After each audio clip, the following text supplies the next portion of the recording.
my gosh. So cool, so cool. Guys, hello, welcome back to the stage. It is so wonderful to have y'all with us. Y'all just took laps. I understand if you need to take a second, because this was Look at this amazing crowd. Come on! Yeah. Make some noise for yourself. A really good-looking crowd. Not a seat in the house. Love it, love it. Guys, you've been here all weekend. I hope that you've had a phenomenal time here in Vancouver. Has the city been treating you well? It has. We love Vancouver. Hey! We love the people from Vancouver and all around even more. Right? Yeah. It's absolutely magical here. I have to ask, what has been one of your best experiences interacting with the fans so far this weekend? Something that's happened that was memorable to you, that was just kind of a heartwarming opportunity. We do a thing called the Radical Raffle. Let's go. Have visited you earlier that day, and you've learned their story of what Ninja Turtles has meant to them, and how important this is, and how this is such an awesome day meeting people. And then, when we call out the ticket, and they raise their hand when they win, and they say, "Cowabunga!" Sometimes you see incredible, incredible joy on their faces. And just yesterday, our friend right here, James, he won the Radical Raffle. That's and awesome. it's one of the most awesome times. Make some noise for James, y'all. That's awesome. And I have to give it to Ken Scott, who is kind of our master of ceremonies, who runs the raffle and makes it so fun for us. But the one thing that you have, Ken, that I admire so much is that, get ready, we'll be here all day, but you remember everybody's names. Like, we meet a lot of people, and it's, I don't know, my brain gets a little slippery, and especially on day 3, I can't always remember. I'll remember your face, but maybe not your name. Ken remembers your name. And it's awesome. just such a wonderful thing on top of all the wonderful things that you do. Thank you, Janice. Wait a minute, that's not Janice. Well, guys, we got to talk about this wonderful franchise that you have brought to life for so many of us. And I want to kind of start it off with this very simple sort of platform statement of, with the Turtles already having been like a phenomenon of sorts, right? It started off as a comic, had a cartoon series, and then the movies come out. At what point you recognize as actors that this is something more than just a job, but actually something that could last a while longer than just your opportunity on screen? You know, it's kind of an interesting thing, is the Teenage Mutant Ninja Turtle movie. First of all, there was the comic book. Yes. And then there was the cartoon. And then there was this Asian company called Golden Harvest, and they were known for like the Bruce Lee movie, right? Crime movies. And so they got the IP, the intellectual property, for the Teenage Mutant Ninja Turtles. So what they did is they came to the United States, and they went to every single studio. They went to 20th Century Fox, so the Universal, Warner Brothers, Disney, all the Paramount, all the major studios, and each time they went over there, all the studio did was say, "Sorry, not interested, no go." Boo. Wow, right? I want to give a shout out, and it's a little shocking, to Bobby Herbeck, who walked that script around. Yeah, yes. Which was not an easy job, because he got that door slammed in his face. Every time. Every time He knows, the door Bob. slammed. Yeah. So finally, there was this small production company at the time called New Line Cinema. Come on now. And, Yes. and they were really only known for the Freddy movies, Nightmare on Elm Street. That's right. Remember that? And so they said, you know what? We're gonna take a chance on this thing called the Teenage Mutant Ninja Turtle movie. So they put the team together and got the brilliant Jim Henson team to do the suits, and they put the thing together, and lo and behold, magic took place. Come on, y'all. Make some noise for me. So everything about it, okay, it's the little movie that could. Yes. In that they weren't really all that convinced it was going to be that popular. And then it was that popular. And then they said we should maybe make a new movie quickly, because really at that point, and even with me, everything was screaming fad. that this is a fad. It's gonna come, it's gonna go douche, it's gonna hit a high point, and then like the hula hoop or the pet rock, it will then sink back into the, into the cultural miasma. That's a good word. Cultural miasma. Come on, that's a Monday morning word right there. Anyway, so everything about, and then the Turtles go on tour. Right. And then we have the third movie where it sort of really looks like maybe the fad is over. But then we start doing cons. Yes. And I notice early, like in the 2000s, early 2000s, that more people are coming up to the table talking about the Turtle movie. And I began to realize that it is not sinking away. If anything, the audience for it seems to grow every year. Absolutely. So I would say around 2001, I was like, I don't know, maybe this is something bigger than what I thought, Absolutely. My first instinct or inkling was shortly after the film opened. Okay.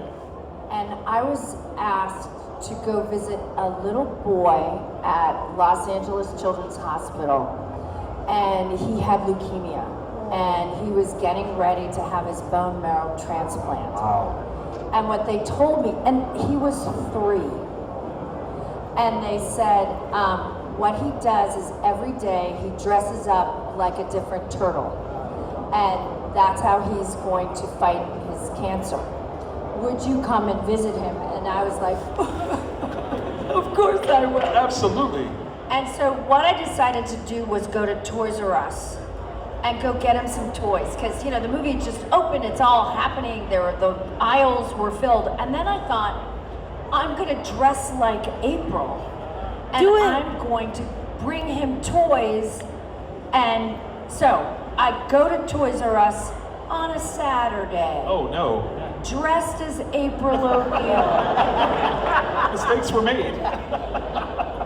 And it wasn't until I was in the aisle and I'm, getting him all kinds of stuff, and I look around and people are like, and I thought, oh, this might have been a bad idea. Oh no. But it was funny because it was like, it was lovely, got my stuff, got out of there, and it wasn't like, I felt like, I'm so great, I'm gonna be overrun by fans. It was like, oh my God, how desperate do I look? Oh, come on, no. Like, notice me. That was such an innocent idea. So dumb. But cut to, sweetest kid, and I got a letter from his family on like his 30th birthday. Oh, wow. And he did it. Yes. He did it. That's turtle power right there. Love that. Now, speaking of turtle power, one of the great things about the Turtles franchise has been some of the music that's been associated with it. I think we all, when you mentioned New Line, we all heard the music start. Yes. That ba-dum-bum-ba-dum, like, obviously I've watched the movie a lot. But I'm curious, when you guys have watched it, what's been your favorite musical cue from the movie? I like the rap song at the end. Okay. Yeah, the Turtle Power Yes, rap song yes. with the Partners in Partners in Crime. Crime, it's classic, yeah. Yeah, that one stuck with me. Okay. I like that song too because it does say that Raphael's the leader of the Slow down now, slow Which down. is not Sure true. he is. We all know that Leonardo is.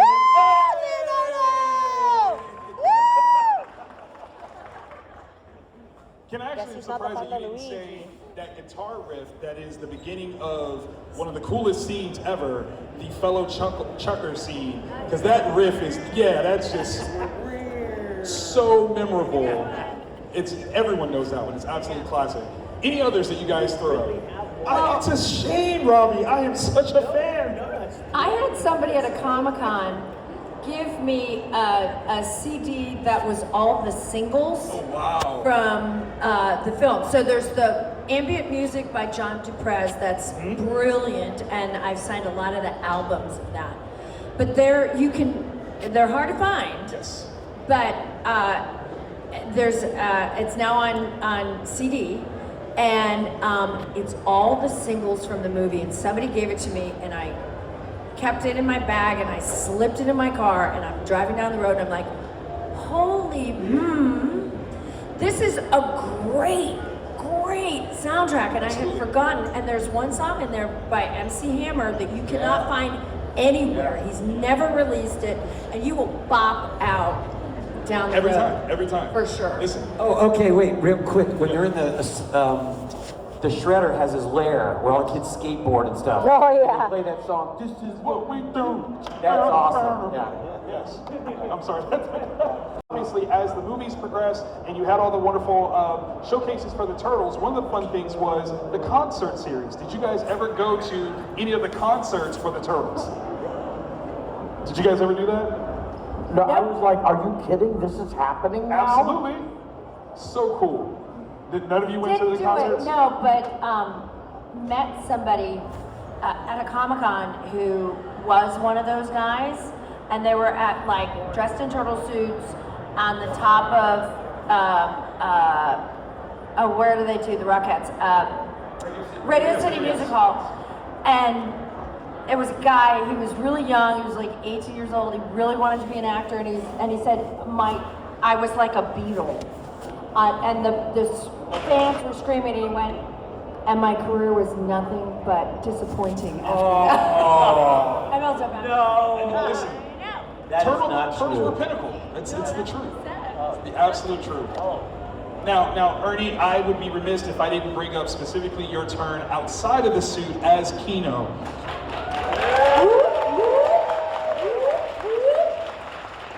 You became an avatar for so many kids who ever wanted to experience the Turtles in real life. What was it like to kind of get out of the suit and take on that live person role?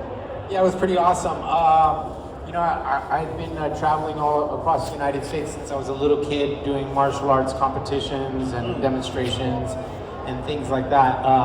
So, you know, it was pretty cool to see in the first movie the whole entire martial arts industry, even though I was inside the costume, they all had known of me since I was a kid. So being part of the Ninja Turtles really was a big boost to the martial arts industry in America. So you can only imagine after the second movie, we basically circled back around the following year and went to all the martial arts tournaments and everything like that. And it was super crazy, but you know, it was an honor to be part of it and see so many people get inspired to ultimately end up training in martial arts. Some have gone on to open up their own schools, multi-generations of families have studied martial arts now because of, you know, the Ninja Turtles. So I think that was one of the cool parts about That it. really speaks to you though personally, Ernie, because you are such a phenom.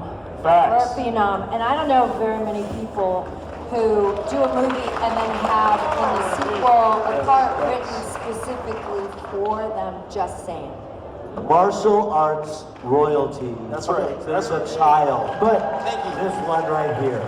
But if I may, Ernie, it begs a question. Okay, so on the second movie, you go from being in the suit to being just like a guy not in the suit, and there were other artists on that set wearing the suits that you had worked with before. Were there any moments during shooting where you'd walk by someone in one of these suits and go, hot enough in there for you? Most definitely. So, I don't, Ernie may remember this. I confessed to him once before about this, but when we worked on the first movie, Ernie was doing action and stunts for Donatello. And he was so amazing that in the second movie, they made him Kino, the pizza delivery guy. He was kicking butt alongside the Turtles. And then right after that, New Line Cinema loved him so much, they made Surf Ninja. Come on now. Right? Come on. Awesome. So as I'm watching Ernie, who moved from action turtle to movie star in the second movie, I had gone from doing action turtle, but I just took sort of a lateral step into the animatronic turtle suit. Love it.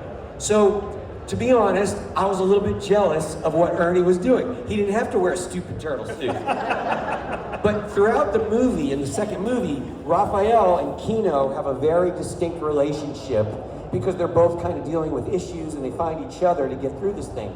In the beginning of the movie, when all the bad guys are robbing that shopping mall, and Ernie comes in he opens the whole movie. That's right.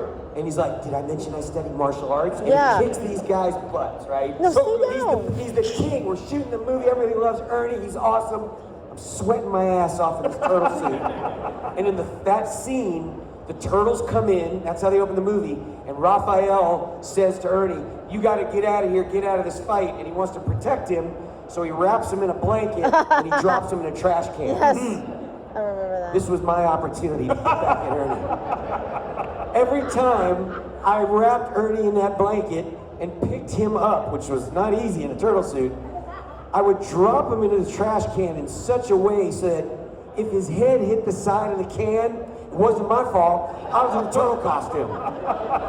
And we would have to do that scene over and over. Oh. And then I was like, okay, one more time. Let me see if I can do this. Wow. You're a big man. He had a blanket. He was fine. But isn't that kind of the way you got the Raphael role? How did you get that? Yes, I Because beat up that Ernie sounds Reyes. somewhat familiar. Wow.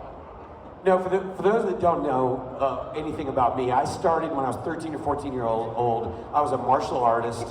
I used to go to tournaments and I'd watch Ernie do his thing, and I fantasized about being an action star in the movies when I was 13 years old. So I did everything I could. I was taking martial arts, I learned how to fence and ride motorcycles and jump out of airplanes, everything to be an action hero. And then they built a movie studio in North Carolina, 4 hours from where I lived. I disguised myself as a pizza delivery guy. Good job. I snuck into that movie studio, and I ended up meeting people that were in charge of casting for movies. I eventually got cast as the foot soldier that goes against Michelangelo when he says, would you do the line? A fellow chucker, eh? So when Michelangelo says that, I'm the guy in black doing the nunchucks against Michelangelo. But because we shoot a movie out of sequence, we shot another scene where Raphael meets Casey Jones in Central Park. Oh, yeah. Casey Jones, pulls out the cricket bat. Cricket, you gotta know what crumpet is to understand cricket. Casey hits him with a cricket bat. Raphael sails through the air, lands in a trash can. When the guy that was Raphael fell into that trash can, he broke his nose. Oh. From that point forward, he couldn't wear the Raphael suit anymore. They were desperate to find another Raphael as quickly as they could, because time is money. So they came to me because I was doing a pretty good job as the foot soldier, and they said, if you can fit in the new Raphael costume, or the Raphael suit, you're the new Raphael. So I went and I squeezed my stomach in, and I fit in the Raphael suit, and I got the head on, and they're like, you're the new Raphael, and that changed my whole life. Wow. Big Okay, shout. so it's the classic crisis opportunity. Yes. Can I ask you a question, Ken? If I wanted even more details about this, Come on now. how would I find out? Is there any collection of that? I do If an I could just off-Broadway read it in one-man your show book. where I rap my entire... No, I wrote a book. If you guys don't know, you can go onto Amazon, and if you type in, my name's Ken Scott, 2 N's, Ken Scott book, you'll see a book called Teenage Ninja to Mutant Turtle, and it's that story about me disguising myself, going to the studio, and then 3/4 of the book is all behind-the-scenes stories of working with all these guys, making the movie, getting the suits made. It's super cheap. It's like $10 on Amazon. But if you're interested in this stuff, and obviously you are because you're here. Absolutely. I'm not trying to sell you a It's book. I worth don't care. the read, But check it out. So good. So now we know when he was dropping me in the trash can, Thank he you. really wanted me to break my nose so he could be. See? That's yes. That was I wanted to be Keno. I'm going to invite you guys to ask some questions as you guys make your way up.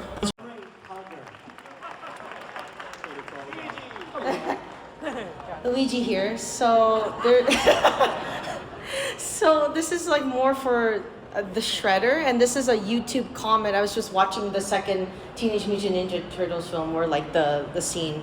And I'm just gonna read the comment. For those who have often wondered why Shredder's face was never shown of the second film, the reason why that was is because the physical role of Shredder was portrayed by Francois Shaw, who filled in for James Saito, who portrayed the physical role of Shredder for the first film. Is that true?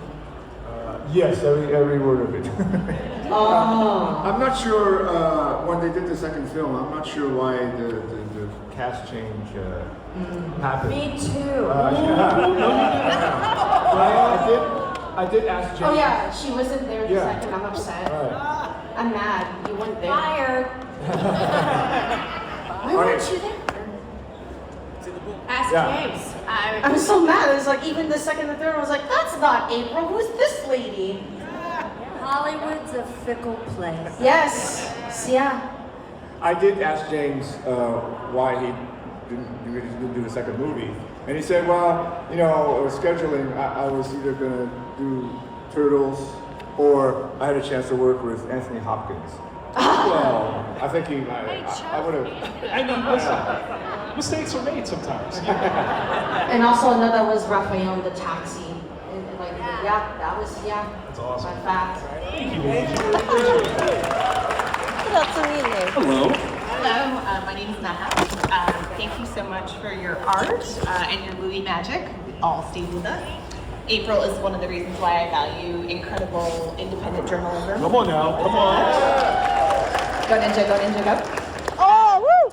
I was just telling my friends Neil and Erica about a memory that I had as a child where there was the Teenage Mutant Ninja Turtles that went on tour and they did little concerts in different cities, and I think that was you guys, maybe no?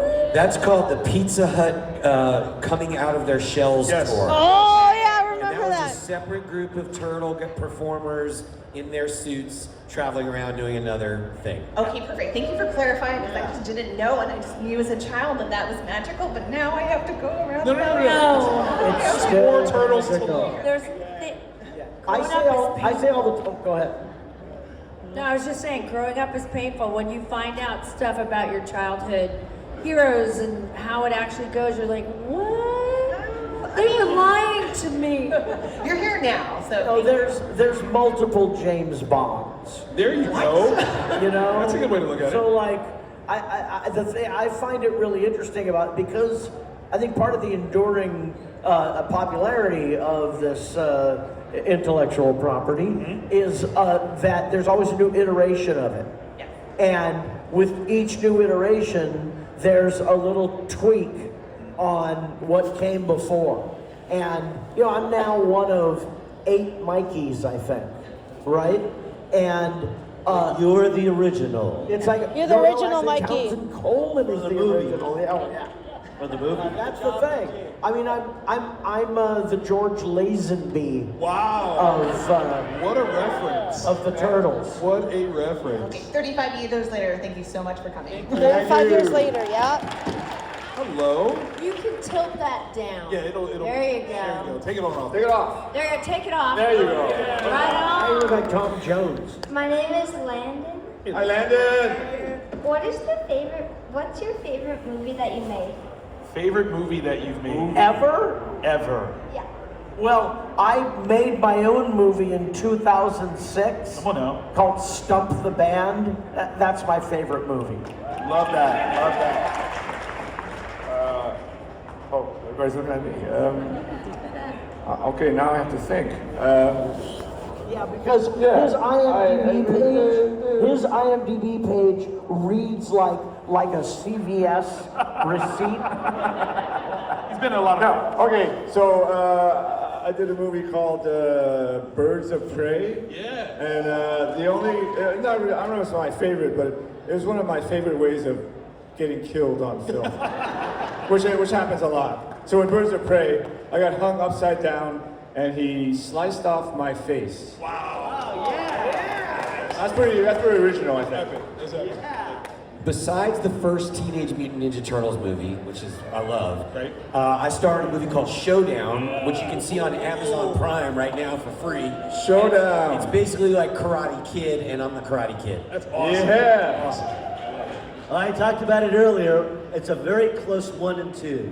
It was the Revenge of the Nerds Yes. movie, my favorite, but a close second were the Police Academy movies. Yes. Yeah. Come on. Those were fun. Oh God. Okay, so Ninja Turtles was a big one, but I have a toss-up. It's between Hitchcock Okay. with Helen Mirren and Anthony Hopkins, and Helen Mirren was just such an icon, is for me, and so to work with her was really exciting. But also, and this is a weird one, but I had so much fun. I did a movie called Armageddon. Woo! And I got to have lunch every day with Steve Buscemi. And there were so many great people. I got to see Liv, Tyler without her makeup on in the morning. She was like exactly as beautiful after her makeup. But it was a really fun, really big, fat Hollywood movie. So, no. It's a good one. Ernie? Yeah, as far as the filmmaking process of it, I think the most fun that I had on a movie was probably Red Sonja. Nice. Classic. It was, it was before CGI, so all the effects were practical, all the castles, these humongous sets. We were riding on the countryside of Italy every day, horseback riding. I was lifting weights with Arnold Schwarzenegger. I mean, it was a great movie to make. And then it was in Italy, so all the wardrobe designers and costume designers were all these like great Italian craftsmen, and everything was the best leather. It was really phenomenal.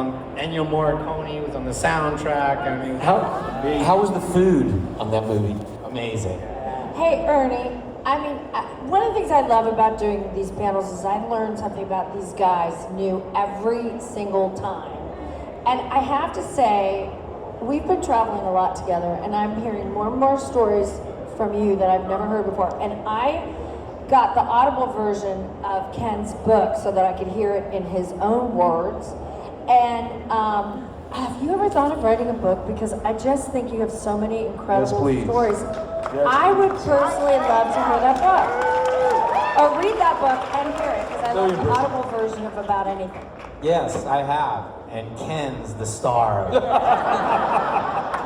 Well done. Well done. Thank you. Thanks, Landon. Thank you. Hello. Hello. Hi, my name is Ophelia, and I was just wondering if you guys see each other out of filming. Outside of even the cons, do you guys hang out? We see each other, we spend a lot of time at the cons. So Turtle Shellebration is the name of our little gathering family, and we're on a tour of all of North America. We're going all through the States and all through Canada and the different cons traveling around. So even though we're not working on film sets together, once or even twice a month, we're traveling to beautiful locations like Vancouver, staying in hotels together, having dinner together. Like, we enjoy each other's company and spend it. So we do spend a lot of time We together. do also live in different states, so it's a little hard to get together. But the weirdest connection at the table, Robbie Rist, in my opinion, is that my brothers are musicians. And they play, they play together all the time. They're in bands together. They're so I was doing a gig with my brothers in Florida, and I look out and there's Robbie. and I was like, there's Judith. What is she doing up there? Yeah. Turns out, I was like there just to see your brother's band. Just so you know. And then she walks up, and by the way, she's a great singer. Of course. I just want to point that out. But also, Brian and Ernie and I have known each other for decades. Wow. There is. How old were you? Well, I met Brian when I was, I think, 9, 8, something like that. He was 72. But he looks great, right? Yeah, he does. And But I hate my spinach. on YouTube, in the 80s, during the We Are the World things that were going on, I was on this television show called Kid Video, and NBC wanted to do their own version of that called Kids for Kids in Africa. It's on YouTube, you can go find it, and in it, singing is a young Ernie Reyes Jr. also. So we've all known each other a very long time. You know, interestingly enough, I met Robbie not on the movie of Ninja Turtles, but in like the year 2000, my band was playing in Los Angeles, and my band was playing with his band. Wow. And that's how we met. And I was like, hey, we're in the same movie together. From there. That's brilliant. I love that. It's a small world after all, as the song Every goes. time. Every time. Thank you so much. Thanks, Great Sophia. question. Great question. All right, so we've got like just under like 10 minutes, so we're gonna try to get through everybody. Okay. Hi, I'm Sarah. Hi, Sarah. Hi. And for Brian, I just want to say I loved Revenge of the Nerds. Absolutely. And I just want to thank you for being part of that franchise. I was a total nerd growing up. I was bullied and teased a lot. And being able to see nerds as heroes in movies, Yes. same as Ghostbusters, That's right. was like, kept me alive. You know, kept me going. And I want to thank you for being that. Brilliant. Thank you. Brilliant. No, really, thank you, Sarah. Thank you. And my question for you is pretty simple. I want to know, for each of you, what's your favorite pizza? Okay. There it is. There it is. Yeah, I would have so many questions because I grew up with Ninja Turtles. Of course. Like me and my sister used to pretend to be Ninja Turtles. We and all I was did. Michelangelo and my sister was Donatello. Love it. Love it. Because Good combinations. She had a crush on him. All right. Okay, we do have this question a lot, so I want to say, no, well, either that or instead of your favorite pizza, what would be the worst thing you would have on your pizza? Switch up. Okay. What's worse? Best and worst. Best and worst. Okay, best, well, you pepperoni for me, and worst, I mean, really, when it comes to being a carnivore, I kind of draw the line at organs. So, like, chicken liver pizza doesn't sound funny. Wow. That does sound a little gross. Yeah. Good call. Good call. Francois? Best anchovies? Or, come on. Yeah, like anchovies. Hey. Still the shredder. Yeah, come on. Worst, Pineapple. anchovies? I think the best overall, besides just plain cheese, is jalapeno and pepperoni. And the worst is hamburger on pizza. Wow. If you want hamburger on your pizza, go get a cheeseburger. That I agree with. I recently had a clam and bacon pizza that was amazing. Wow. And one that I would not like is insects. Okay. You know, there's Ew. those cultures that have insects Yeah. put on their pizza. I don't want that. No insects. I'm changing my answer because I thought of a pizza that I had that is hearkening to yours. It was a white sauce with clams, and it was unbelievable. And I think the worst is like a gluten-free dough Yeah. that's also got a vegan cheese on it, and like parsley flakes out of a plastic container. Sorry, that sounds like my favorite pizza. Ernie, what about yours? I said, that sounds like my favorite pizza. That's what's so good about pizza. There's a slice for Something everybody. for everybody. I love it.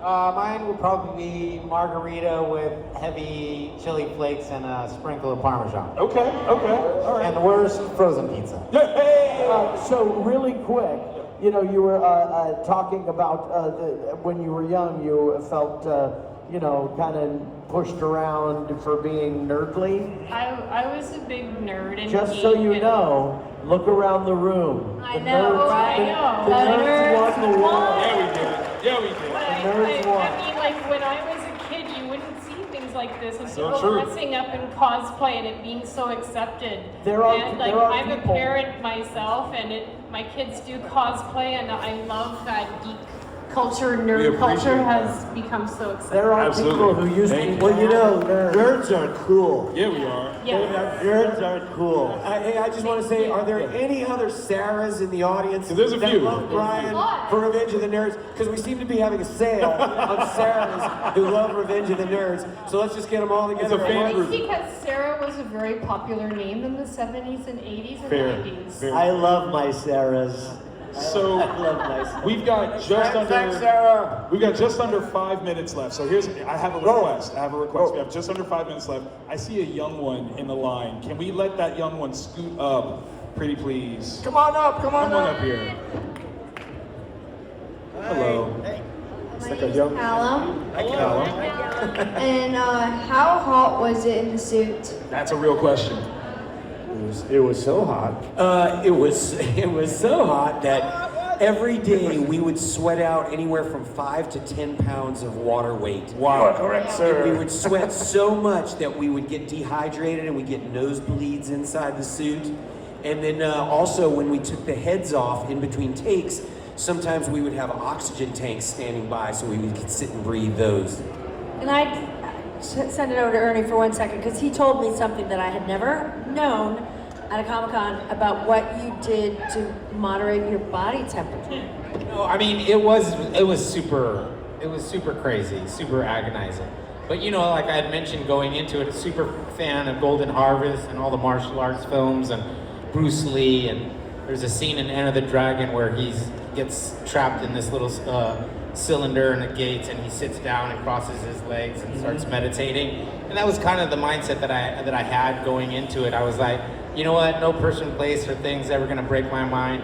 And I saw all the other guys, I won't mention any names, complaining about how hot it was and all that. I was like, I'm not gonna do that. And that's how you end up not a lot of hard next work, movie. but you know, we found a way to grind through it. Well, but what you told me, is this true? Yeah, well, I was just saying, I got to a point where I thought that I could actually control my body temperature. I bet you could. There were some times where, you know, we'd put on the stuff, we have like basically like a unitard before you even get into the suit. So you're already tight and packed, and you start sweating. And I really, really tried to, I did say this in the last con, that I really tried to go to a place that was very kind of Zen-like in the midst of all of it. And it only reminded me because you told the story of Pat Johnson saying to you, hey, be a little bit more like Ernie. As Ken was over there complaining and taking the oxygen. It's so hot. I love it. So yes, Colin, it was very hot. Thank you. Great question. Okay, so this is going to be the last question. However, we're going to do a stage selfie afterwards. So everyone that's in line after this question, you guys are going to get to be first in the picture. All right? Also, because if you don't get to ask your questions, come on by our table. Please, come on by and say hi. No problem. Okay, please. Last question. Hey fam, my name is Matt, and I have a question specifically for the original. Under which district of New York or Manhattan would the Turtles' lair be located? So like Soho, or Greenwich Village, or East Village, West Village, April 11th? I feel like they would be downtown. Yeah, Canal. Like around the Battery or like Chinatown. Yeah. And like Canal Street just feels like, yeah, right? Sarah agrees with me. But I think that it's downtown, and I feel like it would be Chinatown, like Canal Street, that whole like, Little Italy, right around there. Good answer. Yeah, solid. Good answer. Very solid. I love that. Wait, okay. The gentleman has been waiting for a long time, so you're the last question. Okay. Here we go. Thanks for the original Live Ninja Turtles, and two quick ones. First, when you guys fight in the suits, do you guys like not have to move your mouths because other people were like dubbing the turtles' voices? And secondly, has time sort of been kind to Secret News, knowing the meddling that cut out some important story that they didn't put in the final thing regarding Baxter, and the third one, which just seems to be on its last legs with rushing it, since Splinter didn't even have a bottom half? All right. Who wants to take that? What was the first one? Fighting in the suits. Okay, there's 4 guys that play each turtle. There's a guy who wears an animatronic suit with all the animatronic motors in the head. The second guy is a puppeteer from the Jim Henson group off camera. They're using a remote control to control that head and make it talk. The third guy wears a turtle suit with no electronics in it, and that guy does all the fighting and the action. And then when the movie's done, the fourth guy comes in